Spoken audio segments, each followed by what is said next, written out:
Aquí lo tenemos, qué bueno, un gratísimo placer contar con un jurista de la categoría del doctor Pedro Balbuena, el magistrado Balbuena. Eso no se quita, eso no se pierde, de verdad, a pesar de los años que ya han pasado de su salida de la judicatura y del exitoso trabajo que viene haciendo desde su firma y el apoyo que viene dando a toda la comunidad jurídica del país. Así que, bueno, Pedro Balbuena, bienvenido.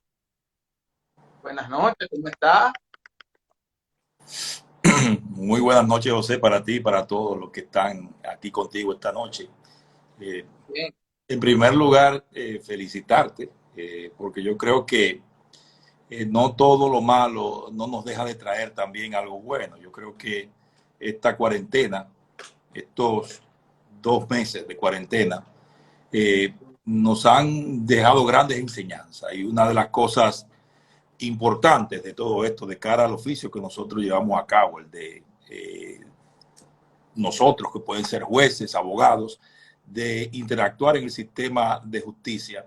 De alguna manera, la creación de un espacio como este, que va a ayudar no solamente a los abogados, sino incluso a aquellos que se inician en estudios de derecho. De verdad que es una nueva ventana, una posibilidad de que podamos conectarnos todos en lugares distintos, pero al mismo tiempo juntos en este espacio tan interesante. Eh, Claro que las conferencias tradicionales, las discusiones tradicionales, digamos que quizás no son capaces de conectar tantas personas al mismo tiempo como se logra a través del entorno digital, y creemos que esa es una gran ventaja. Yo es una... auguro grandes éxitos en esto y creo que es un espacio que hay que enriquecerlo y que hay que fortalecerlo. Hay que luchar por eso. Gracias, gracias. Y creo que parte, indefectiblemente, que usted haya aceptado la invitación a participar con nosotros en este conversatorio, pues la verdad es que fortalece aún más a Hablemos de Derecho, lo proyecta a un nivel, ¿verdad?, de alta categoría. Y bueno, aquí todos los participantes, que ya estamos alrededor de los 90 participantes, pues entendemos nosotros que se van a dar banqueta en el día de hoy, porque no todos los días tenemos la oportunidad de tener tan cerca, a menos de 1 metro con nuestro equipo celular, tener a un jurista de alto nivel con usted, compartiendo, interactuando sus conocimientos con nosotros. Así que bueno, bienvenido, muchas gracias por esas palabras. Y bueno, Pedro, a lo que vinimos, discurso de clausura. Eh, eh, yo siempre digo que el discurso de clausura es un discurso forense, es un discurso bastante técnico, pero estimo que debe el jurista, ¿verdad?, pues contar con una serie de habilidades, y por eso, pues entonces, ¿quién mejor que tú para poder abordar estos tópicos, ¿verdad? Y bueno, curso de clausura, vamos a ver cómo podemos hacer una especie de definición de qué consiste, algunos criterios generales. Voy a tratar de abordar el tema desde un doble punto de vista. Por más que uno quiera, Sí, no puedo desconectar de lo que ha sido mi carrera. Mi carrera, de alguna manera, como profesional del derecho, es mixta. Está compuesta por una etapa inicial de ejercicio y una etapa posterior de juez. Y quizás esa diferente visión de perspectiva de cara al tema que estamos tratando es interesantísima, porque nos permite sí, sí, sí. colocarnos, por un lado, en lo que piensa el abogado, cuando al final del camino le dicen, tiene la palabra para que formule sus alegatos y conclusiones. Y del otro lado, quien le dice eso, ¿qué está esperando de ese abogado? ¿Qué es lo que procura realmente? ¿Y qué tipo de discurso es el que debe satisfacer esas necesidades? Son dos necesidades distintas, y digamos que la clave del abogado de entrada está en satisfacer esos requerimientos del juez. Quizá esto nos obliga de alguna manera a enfocar el tema desde una perspectiva histórica. Yo, que me inicié en Puerto Plata en el año 1988, recuerdo los discursos forenses de esa época y los grandes abogados que en ese escenario de Puerto Plata, en donde Altagracia, tu tía, era magistrada de la Cámara Penal, quienes Sí, en esos tribunales, grandes abogados. Sin embargo, el discurso forense de esa época no es exactamente igual al que nos propone la legislación procesal penal. Era Indiscutiblemente. forense tradicional, muy a la usanza de la oratoria en los tribunales, digamos, de siglo XIX hacia acá. La nueva normativa procesal penal nos ha traído, junto con el sistema acusatorio que nos rige, un nuevo modo de enfocar las cosas. Ya. Traído del common law elementos que son muy particulares de este tipo de procedimiento. Y quizás el concepto al que se refiere el discurso de clausura en nuestro ordenamiento procesal penal responde de alguna manera a un concepto que, aunque contiene elementos propios de aquellos que existían en una época anterior, que estaban más vinculados al convencimiento del magistrado, o sea, un abogado podía pasarse tranquilito la instrucción del proceso y entendía que el discurso de cierre era la herramienta destinada a convencer a ese juez de que él tenía razón. Pero ese convencimiento... Prácticamente, Pedro, ganar el caso no era ni la investigación, ni la estructuración de la teoría del caso, era el discurso en sí, o sea, llegar al final para entonces convencer al juez. Era la potencia del orador la que determinaba, según aquella concepción, una cosa u otra. Sin embargo, ahora tenemos que enfrentarnos a la realidad de que eso no opera así. O sea, el proceso penal, sobre todo en esta etapa culminante, que es el juicio, su parte central, es un proceso de conocimiento. Y como es un proceso de conocimiento, la discusión que se da al final, única oportunidad para debatir a profundidad y por una única vez el asunto, es una discusión de otro tipo. Es una discusión que está dirigida digamos, a argumentar respecto de la eficacia conviccional, o sea, de la fuerza para convencer que tuvo la evidencia que fue producida durante el juicio. Ese anuncio originario, el que se da al momento del alegato de apertura, es el que nos convoca ahora a desarrollarlo en esta etapa final. Ya las pruebas fueron aportadas, producidas en el debate por parte y parte, dependiendo de si la defensa ha propuesto pruebas exculpatorias, y ahora llega el momento de resumir el asunto. Entonces, el concepto que puede decirse de manera muy general es de que el discurso de clausura es un discurso compuesto por argumentos y por conclusiones que de alguna manera tienden a enfatizar las peticiones que habrán de justificar una sentencia, una decisión en un sentido u otro. De alguna manera es explicar cómo la teoría propuesta originalmente resulta justificada por esa argumentación que se produce en esa etapa final. Perfecto. Entonces, Pedro, podríamos decir que,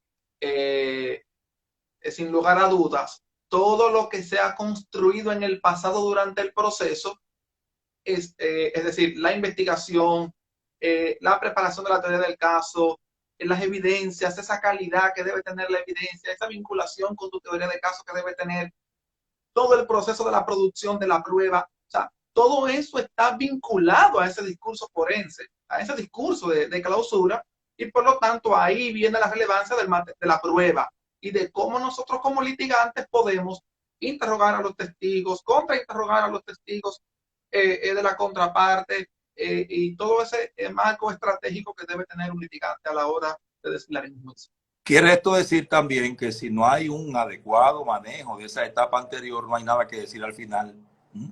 Porque como se trata de una discusión sobre la prueba, lo que determina el ámbito de esa discusión es lo que nosotros hayamos podido conseguir durante la instrucción del proceso y durante la presentación de la prueba que se pudo haber dado en esa otra etapa. Excelente. Usted se queda sin nada. Si no ha habido una organización de la información, si no ha habido durante la instrucción del proceso una crítica a la prueba de cargo a través de los mecanismos que la ley establece, el contrainterrogatorio, por decir solamente un ejemplo, usted no va a poder suscitar durante la etapa de resumen los elementos fundamentales para llevar el ánimo al juez de que debe acoger su postura con respecto a la solución que debe darse al caso. ¿Y cómo está esto organizado? Hay una base legal, digamos, que está establecida en el artículo 331, que de alguna manera no difiere de lo que existió en la legislación derogada en el Código de Procedimiento Criminal, porque da primero turno a la acusación, al querellante y al actor civil para exponer su caso y luego a la defensa y al tercero civilmente demandado, con la posibilidad de réplica para todo el mundo, según la modificación que nos trajo la ley 50, la última modificación. La ley 15.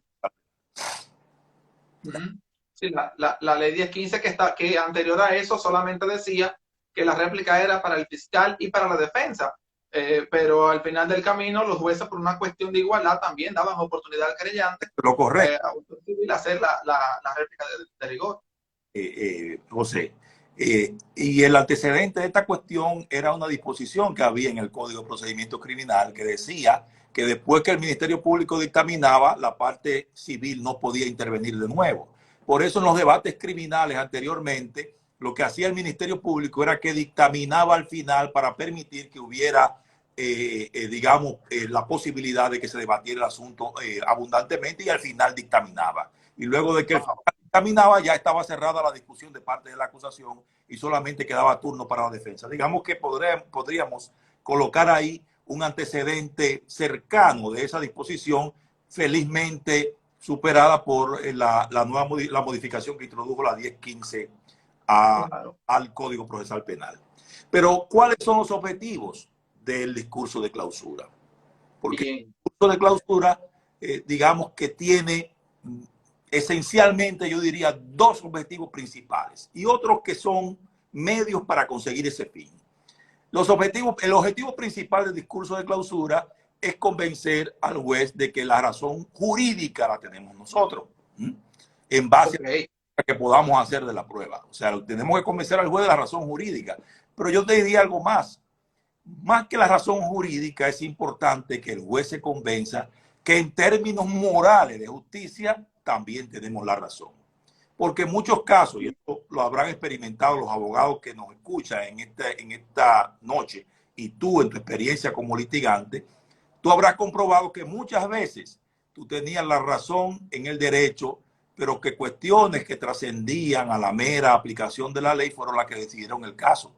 Porque al juez, y esto lo digo acudiendo a mi memoria cercana de cuando estuve sentado vistiendo la toga púrpura, es que el juez quiere irse tranquilo, y como quiere irse tranquilo con su conciencia, no solamente le interesa que tú le justifiques el derecho, quiere también saber que está haciendo lo correcto en el caso concreto. Que está haciendo justo. Exacto. Que la decisión que él va a dictar, ahí viene la posición del litigante, es decir, esto no es un puro tecnicismo de que, un puro silogismo, ¿verdad? De que aquí el derecho dice esto, los hechos son esto, y una deducción lógica determina que la conclusión es esta.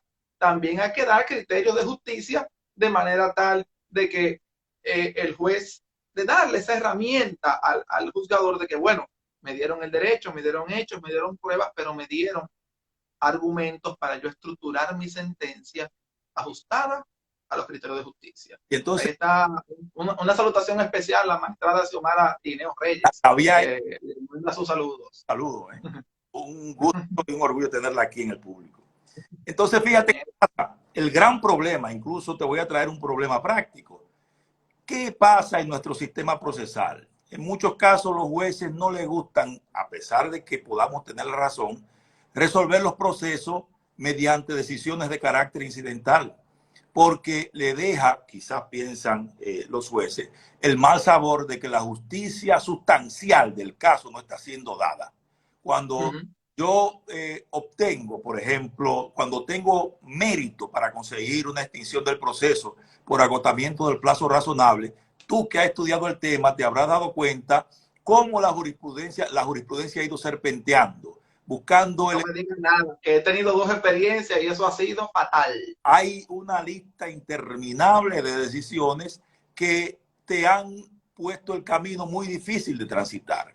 Y es que en el fondo hay que reconocer que los jueces quieren resolver el fondo de la cuestión, porque entienden que adjudicando sobre el fondo es como resuelven el tema de la justicia del caso concreto. Eso no necesariamente es cierto, sobre todo partiendo del régimen de garantías que tenemos en nuestro sistema constitucional y procesal, pero esa discusión la podemos tener en otro momento y abordamos aquí, digamos, no, claro, claro.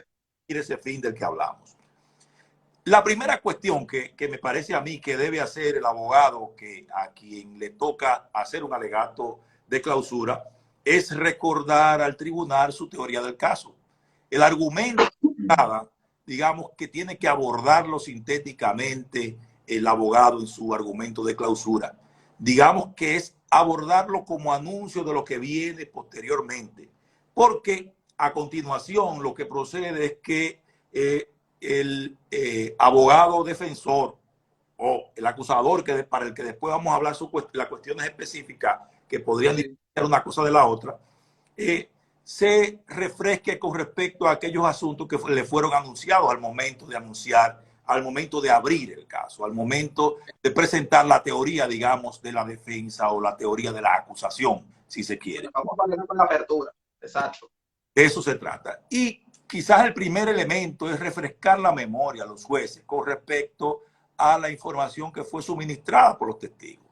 Digamos que lo que nos conviene, si nos colocamos en la parte de la defensa, de aquello que pudo haber traído el testigo de la acusación, que no toda información es completamente mala, sino que siempre hay elementos para hacer crítica de esa declaración testimonial que pudo haber traído un testigo aún del lado acusador, y también destacar los elementos que pudieron haber aportado aquellas pruebas testimoniales que aportamos nosotros. Y digamos que estas pruebas están dirigidas también, no solamente las testimoniales, sino todas las que puedan haberse presentado en el camino, como podrían ser las periciales que se presentan bajo forma de prueba testimonial.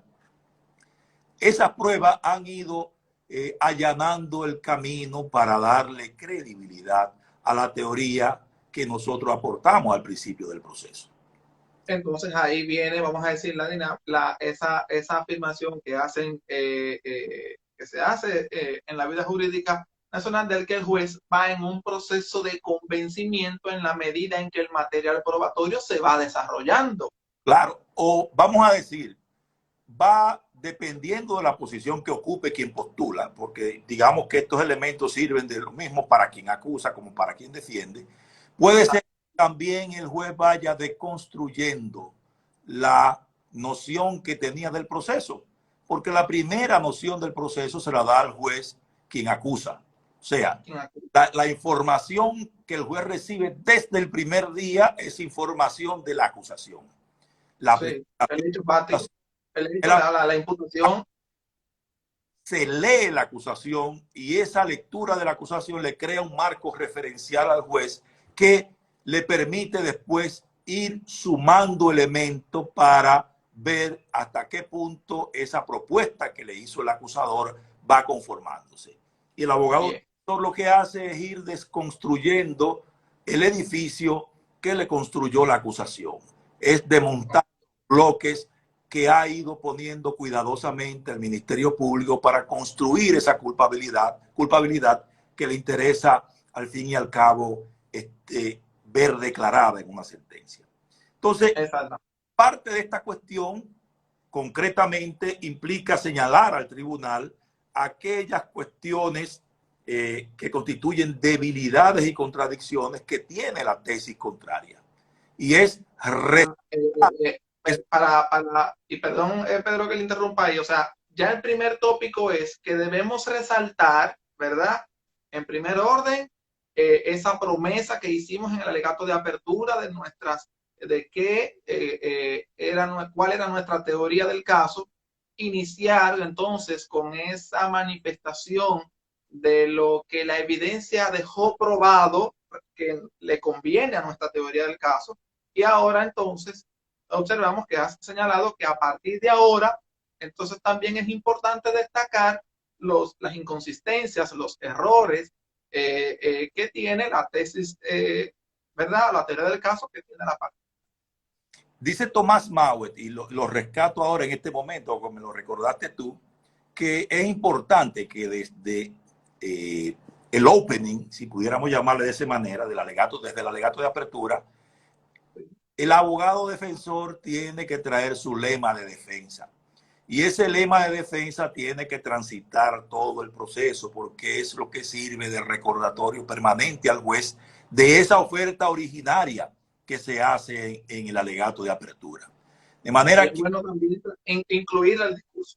exacto, incluido el discurso que es la síntesis y desarrollo de aquello que en su oportunidad anunció quien formula el alegato de apertura. El derecho, como dice Manuel Atienza, es argumentación. De lo que estamos hablando al desarrollar estos objetivos, al desarrollar el objetivo principal dentro de estos elementos, cada uno que son objetivos específicos, podríamos decirlo, es todo dentro del ámbito de la argumentación. Entonces, aquí la argumentación juega un papel trascendental. Claro, en este caso argumentación sobre hechos y argumentación sobre prueba, que es una cosa. Bien. Veremos en el camino que también hay un espacio para la argumentación jurídica, pero dependiendo del contexto, y digamos que en la mayoría de los casos lo que predomina es la argumentación sobre hechos. Es lo que va a determinar que el juez pueda construir determinada historia en base a los elementos de prueba que puedan resultarle más, con mayor eficacia conviccional. Entonces, luego de criticarla toda la prueba, de criticarla del opuesto y resaltar los valores del nuestro, porque es un ejercicio argumentativo y lo que busca el ejercicio de quien representa una parte es buscar que la decisión que emita el tribunal sea una que favorezca los intereses de esa parte. Entonces, aquí entramos en un elemento que es importante, que en muchos casos, dependiendo del contexto, si los hechos están bien claros, en muchos casos la argumentación sobre derecho va a ser sencilla. O sea, si ponemos un caso de homicidio en donde está clarito que la persona imputada fue el que hizo el disparo, y que la persona, a consecuencia de ese disparo, otra persona falleció, el tema del homicidio tiene ya su camino de alguna manera transitada. O sea, no hay por qué elaborar grandes teorías jurídicas para demostrar que estamos en presencia de un homicidio con determinadas características. Podríamos discutir detalles quizás que podrían ser interesantes para el proceso, pero al fin y al cabo estamos enfrentados a un caso en el que la argumentación jurídica no forma la parte central del proceso. La argumentación así lo podrá formar en muchos casos en los que la aplicación de la ley penal sea un elemento sustancial para resolver la cuestión de hecho que se ha planteado, que puede caso. Entonces ahí queda claro entonces que es innecesario en un alegato de clausura entrar, vamos a decir, en argumentaciones jurídicas abstractas, resaltar, por ejemplo, en un caso de homicidio todos los elementos de tanto los objetivos como subjetivos del tipo penal de homicidio, si no se están discutiendo todos, sino dar los que están vinculados o los que están puestos en discusión en el debate que se está dando en el proceso y que son indispensables para la solución del caso. Lo que importa es el contexto de la discusión. Vamos a decir, habrá casos en los cuales quizás una discusión sobre imputación objetiva, sobre riesgo creado sea importante, y otro caso en que discutir cuestiones de derecho pase a un segundo término. Todo va a depender de la característica de la discusión. Por ejemplo, en un caso de abuso de confianza, un asunto controvertido siempre, o en la mayoría de los casos, va a ser la discusión respecto de la naturaleza del contrato, porque es un elemento que siempre resalta en el ámbito penal. Un contrato de naturaleza civil que hace parte de un proceso penal siempre trae grandes discusiones. Y en esos casos, acudir a la argumentación jurídica sea un elemento importante. Todo va a depender del contexto, pero en la mayoría de los casos lo importante es discutir adecuadamente sobre hechos, que es la cuestión en cómo se produce, digamos, en estos casos, una defensa, un alegato de clausura importante y dirigido a fines específicos. Entonces, están claros, colegas, abogados, estudiantes de derecho, una cosa. Hay que conocer el derecho indiscutiblemente, ¿verdad? Pero la argumentación sobre los hechos en esta nueva dinámica del proceso penal, en esta litigación estratégica, lo importante es la argumentación sobre los hechos, y ahí es que quiero, Pedro, aprovechar tu experiencia para que entonces brindemos, ¿verdad?, algunos tips o algunas estrategias importantes que siempre hay que tomar en cuenta en estos casos. Es tan importante, José, que fíjate que hay un nuevo campo de estudio ahora, que es materia importantísima de derecho. O sea, ahora se habla de razonamiento probatorio, incluso como una especialidad de derecho. La existencia de razonamiento probatorio no es más que de alguna manera el reconocimiento de la importancia que en un proceso en el que se discute hechos, porque esto hay que también comparar los sistemas para comprender qué pasa. Un sistema de íntima convicción, digamos, en donde la decisión la tenía casi de manera, digamos, sin tener que explicar mucho el juez de fondo, la cuestión de argumentación de hechos podría ser importante, pero ahora, sobre todo partiendo de que al proceso la persona perseguida llega protegida por una presunción de inocencia que obliga a que el que acusa desarrolle toda una estrategia probatoria destinada a destruir esa presunción de inocencia, destinada a destruirla para acreditar la culpabilidad más allá de toda duda, es lo que hace necesario que podamos argumentar sobre hechos. Y esto tiene componentes que son importantísimos, porque hay que pensar en cómo el juez se forma su convicción. Al juez le mandan una cantidad de información conformada por pruebas testimoniales, documentos, pruebas periciales, y todas esas pruebas en muchos casos apuntan una en un sentido y otra en otro sentido. Y el juez tiene la obligación, el deber de, para formar su convicción, tiene que separar la paja del grano, y tiene que limpiar esa información. Y eso implica entender primero qué información de la que le ha sido servida es confiable, e irla poniendo aparte, esa información que es confiable, para en una etapa posterior entonces proceder a una valoración conglobada de la prueba. Por eso se hace crítica individual de la prueba primero. Por eso esa estrategia del abogado destinada a decir, mire, recuerde, magistrado, que cuando el testigo C estaba declarando, incurrió en contradicción sobre tales y tales elementos. Esa es una declaración que usted no le puede dar crédito por esta circunstancia. Entonces, esos elementos van a contribuir a que el juez vaya organizando a quién cree y a quién no cree. Esa información, una vez, digamos, filtrada, la información que nos puede dar la prueba testimonial, la que nos puede dar la prueba pericial, una vez filtrada, va a conformar la prueba que el juez va a tomar en cuenta para, digamos, fijar lo que podrían ser los hechos probados. Pero esos hechos probados los tiene que argumentar de alguna manera el abogado.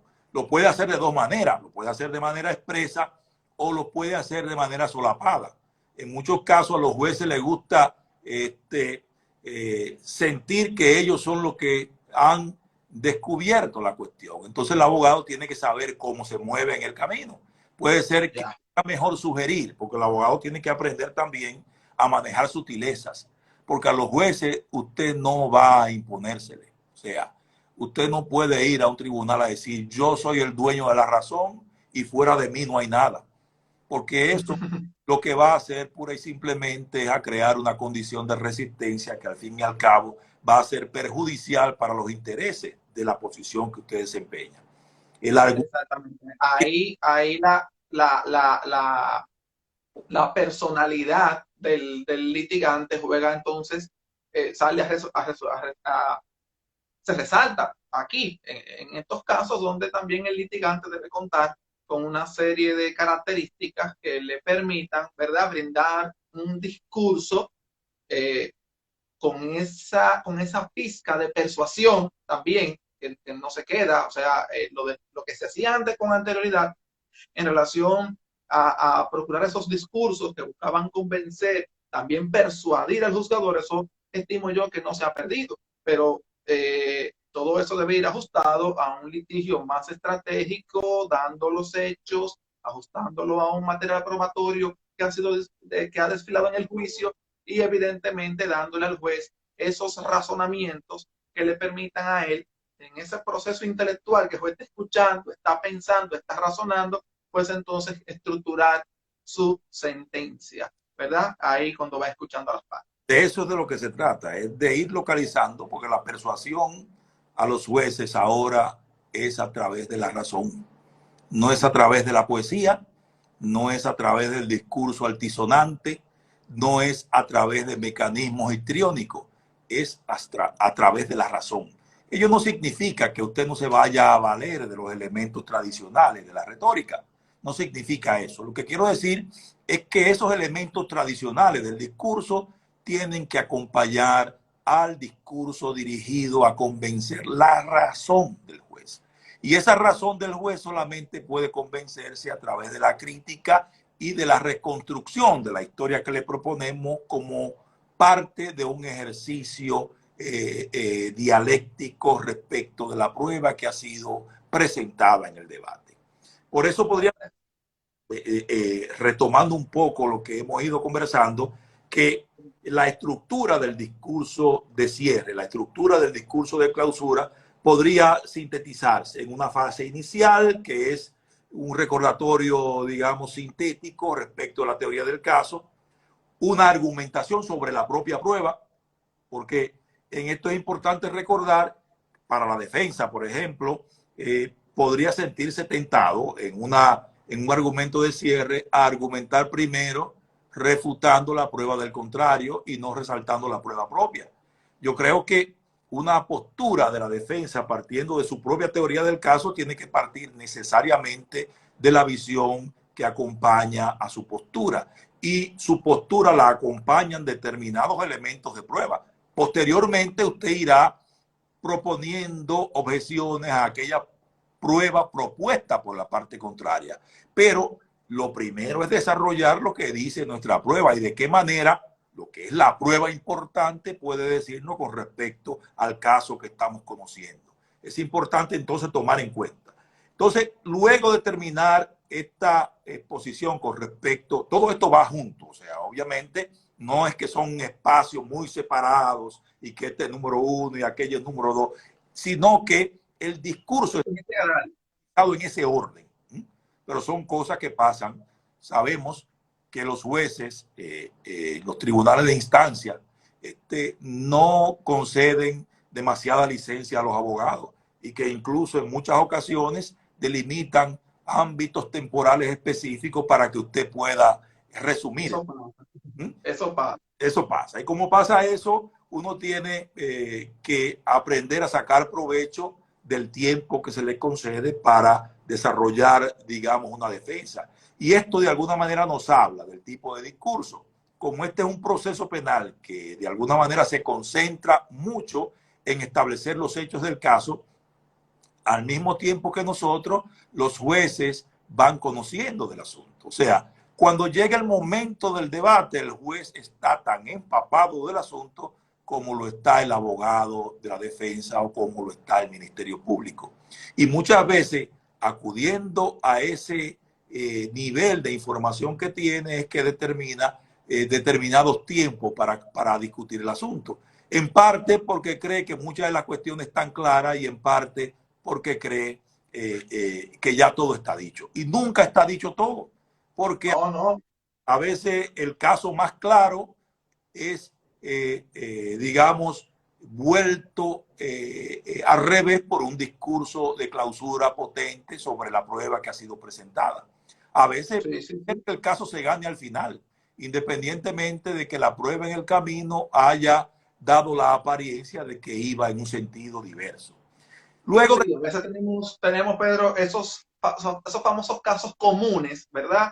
Esos casos donde hay vamos a decir, una especie de rutina ya, donde se conoce cuál ha sido la dinámica del proceso de esa naturaleza, y ya el juez en cierta forma, podemos decir que tiene una especie de esquema, ¿verdad? Donde ya está visualizando y sabe cuáles son, vamos a decir, los tópicos relevantes.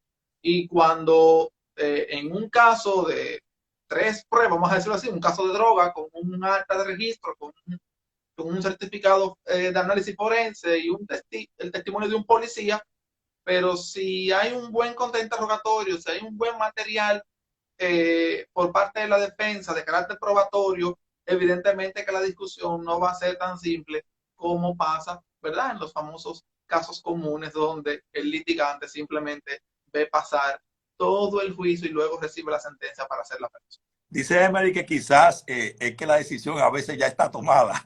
Dice,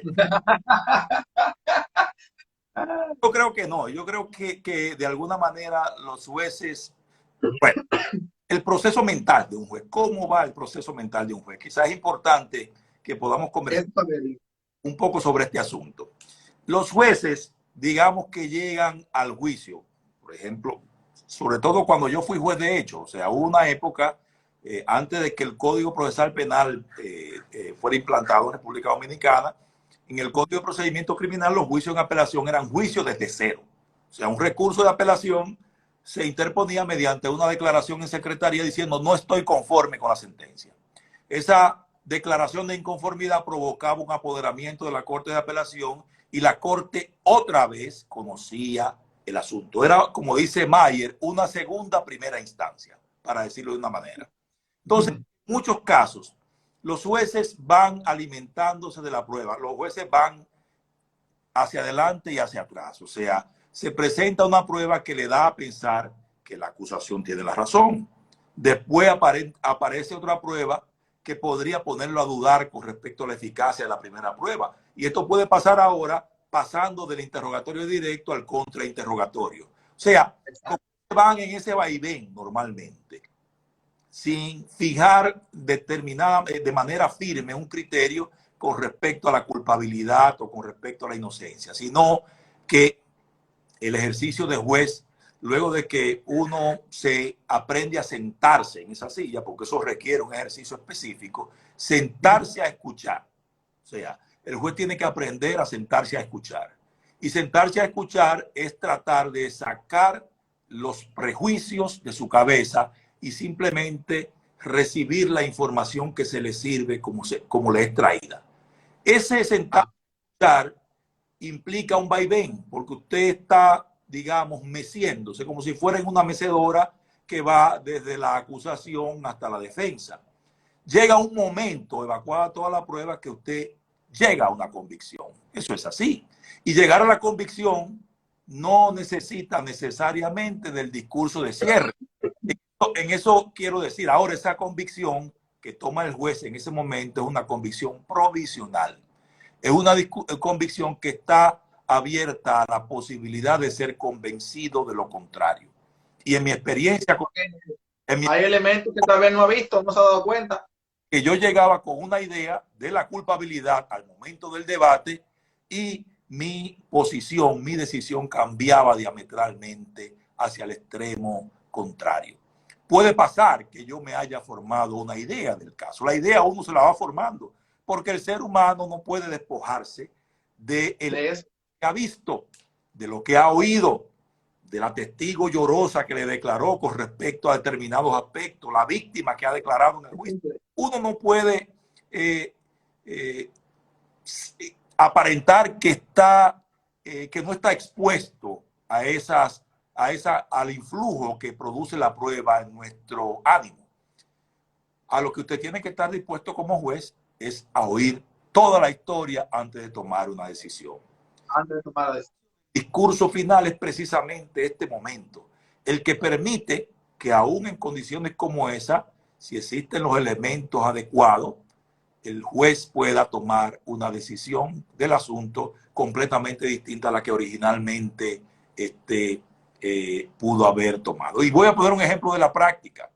Hace mucho tiempo, yo recuerdo cuando yo llegué a Puerto Plata como abogado, yo trabajé en la oficina de un abogado muy bueno de Puerto Plata, un orador formidable. Y en un juicio de droga, era un juicio sencillo sobre droga. Había una persona acusada de distribución de droga. Eso fue por ahí, por el año 1988, más o menos. Y el fiscal presentó su caso. No había duda con respecto a que al hombre le habían ocupado una droga. No había ninguna duda. No había duda de que la droga, de que la sustancia ocupada era droga. Todo eso estaba claro.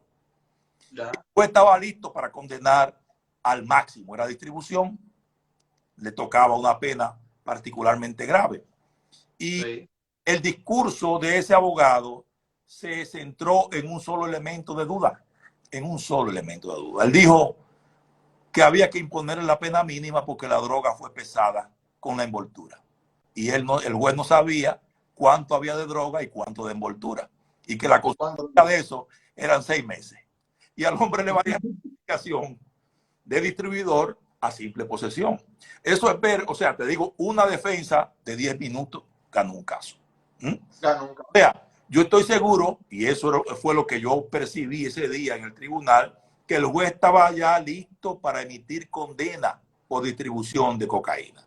Sin embargo, miren cómo cambiaron las cosas. Cambiaron las cosas. Un elemento tan pequeño que tal vez en el momento el juez simplemente está verificando el expediente, escucha el testigo, ve que todo va bien, como naturalmente, ¿verdad? Se visualiza que supuestamente va todo bien, hasta que viene el discurso, y sobre todo ese discurso de la defensa, y ahí entonces vienen, ¿verdad? Esas dudas.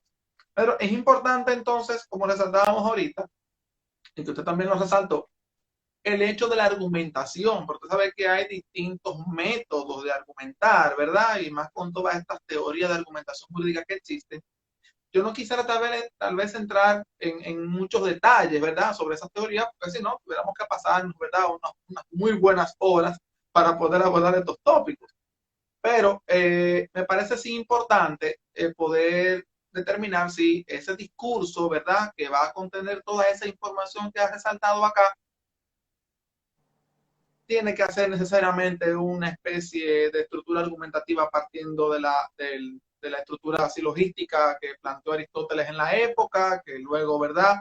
Continuó, creo que Tulmin, ¿verdad? O sea hay una diversificación y más ahora con el tema de la ponderación, de los derechos fundamentales, o sea, hay una serie de teorías de argumentación jurídica y fuese bueno más o menos aclarar por lo menos qué puede hacer el abogado frente a toda esta diversidad, cómo se ajusta en un caso concreto a una teoría determinada o si siempre debe estar ajustado a una teoría o si eso puede cambiar dependiendo de la naturaleza del caso. Bueno, yo me atrevería a hablar un tema, a introducir una cuestión que me parece que es importantísima en relación al tema de la argumentación. Si me da un minuto primero para enfocar un par de cuestiones más y luego redondear con el tema de la argumentación jurídica en este caso. Hablamos de argumentación, de lo que estamos hablando es de hechos, o sea, es argumentar sobre hechos, de eso estamos hablando. El proceso penal, digamos que en un 95% es argumentación sobre hechos. Todo el proceso se centra en establecer si una persona un día tal realizó o omitió, ¿verdad? En el caso de las omisiones, tales o cuales hechos que están tipificados por la ley penal. Toda la investigación, todo el aparato de persecución del Estado está destinado a construir esa historia del acusador y obviamente la labor del defensor es resistir los embates de esa acusación. Entonces, esta argumentación que decíamos ya que hay que argumentar primero sobre la prueba propia, luego corresponde la crítica a la prueba del contrario y eso implica localizar las contradicciones, evaluar la credibilidad de la evidencia que ha sido evacuado, discutir las cuestiones que podrían afectar incluso cuestiones de ingreso, de valoración de esa información. Nos queda entonces cerrar la construcción de la historia y de alguna manera en el proceso penal, en muchos casos, no siempre, está en juego la existencia de dos historias que son incompatibles entre sí. Y de lo que se trata es de construir la historia más plausible para el tribunal, o sea, la que pudo haber ocurrido con mayor probabilidad. Sabemos que en el caso de la acusación, ese grado de probabilidad tiene un estándar específico. Tiene que tener un estándar que sea suficiente para enervar la presunción de inocencia. Y me atrevo Vamos a más allá de toda duda razonable. Sometido a la posibilidad de discutir mucho más profundamente sobre este tema, que el estándar de prueba existente en el sistema nuestro, independientemente de que lo que el código habla es de certeza, es de prueba más allá de toda duda razonable. Si queremos acudir a un estándar de prueba, vamos a decir que la acusación debe estar probada. Si pudiésemos hablar en términos porcentuales, que obviamente no son admisibles cuando se trata de hablar de hechos, porque los ensayos que se han hecho, digamos, para utilizar en esta materia el teorema de Bayes, por ejemplo, que muchos norteamericanos, autores norteamericanos han hablado de esa posibilidad, que es desde todo punto de vista rechazable en esta materia. Si pudiésemos hablar de porcentaje, digamos que la acusación debería estar probada, si pudiésemos hablar así, en más de un 90%. Porque tenemos que saber que en un proceso penal, la verdad material nunca la vamos a alcanzar. No hay manera de establecer en términos objetivos la verdad. Y los tribunales, digamos que lo que hacen es que la legislación lo que hace es que maneja el nivel de error con el que la sociedad se puede conformar. Porque está claro que en el proceso penal siempre existe la posibilidad de que se condene a un inocente o de que se descargue a una persona culpable. Entonces, lo que hacen los estándares de prueba, y en este caso el estándar de prueba más allá de toda duda razonable, es distribuir el error en un caso específico. ¿Con cuánto error se conforma la sociedad?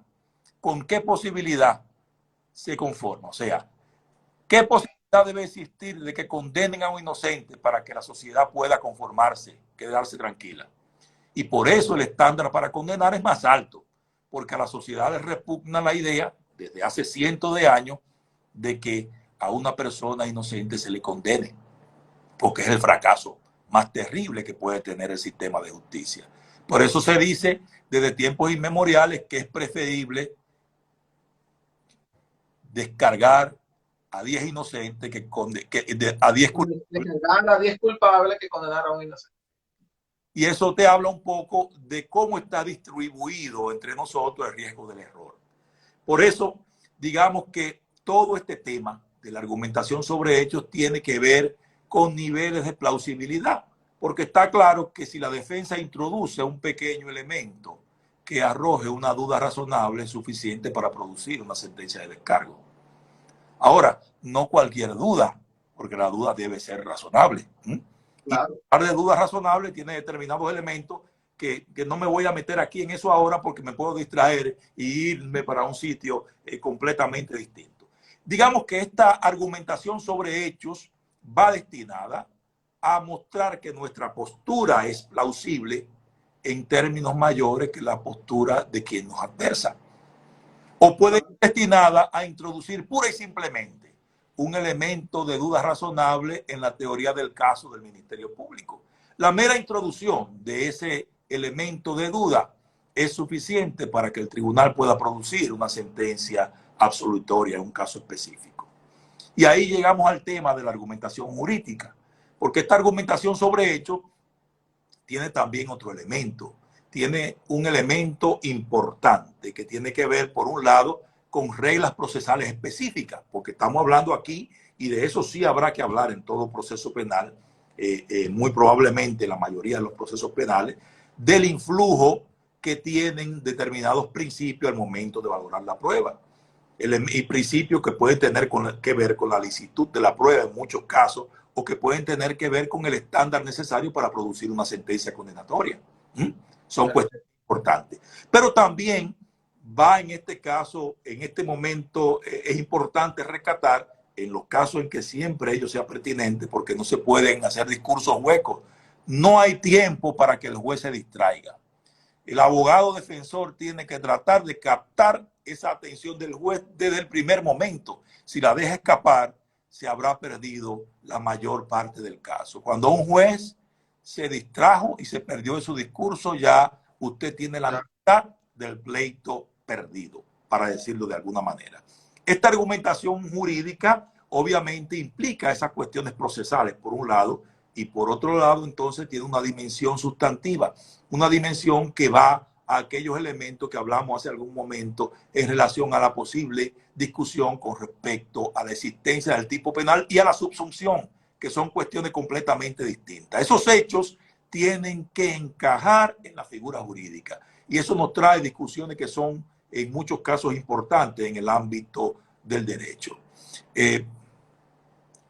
Hay una pregunta, yo creo que Roberto Clemente, que está por ahí, que dice que las... Sí, la pregunta la estamos recogiendo, se están recogiendo las preguntas para entonces al final A ver, poder hacerlo. Ah, Pedro, ¿cómo es? Perdón. yo me voy a hacer el loco y voy a seguir para adelante y entonces ahorita discutimos esas cuestiones. Entonces, Exactamente. Otra cosa, para ti, Pedro, también entre los amigos y oyentes, saben que los lives de Instagram solamente duran 1 hora. Entonces, lo que vamos a hacer es, vamos a detenernos ahora antes de que se caiga de manera, ¿verdad?, abrupta, ajá, ¿verdad? Y esto es salir y retornar de manera inmediata. Así que tenemos 136 personas conectadas con nosotros y esperamos que todos pues, puedan continuar con nosotros.